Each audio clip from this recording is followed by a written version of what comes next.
ప్రతిరోజు చూసే సీరియల్స్లో నటించే యాక్టర్స్ పారితోషికాలు ఎంతుంటాయో మీకు తెలుసా? సాధారణంగా మనకు టీవీ తారలు, సినిమా తారల గురించి తెలుసుకోవాలనే ఆసక్తి ఎక్కువగా ఉండటం సహజమే. అందుకే ఇప్పుడు ఆ వివరాల గురించి తెలుసుకుందాం.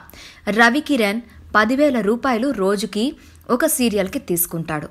మధు 10,000, వేణు కూడా 6,000, కౌశిక్ 9,000, ధనుష్ 6,000, హితేష్ 5,000, ప్రియతం 6,000, వాసు 10,000, అనిల్ 7,000, రవికృష్ణ 7,500, నిరుపం 10,000, పవన్ సాయి 7,500, సీతాకాంత్ 7,500, శెల్వరాజ్ 7,000, సిద్ధార్థ్ వర్మ 5,000, వీరేన్ 7,000, విశ్వ 6,000.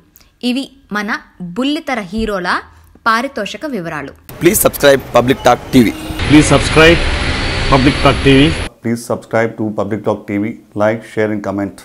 Tell me pretty lies, look me in the face. Tell me that you love me, even if it's fake. 'Cause I don't fucking care.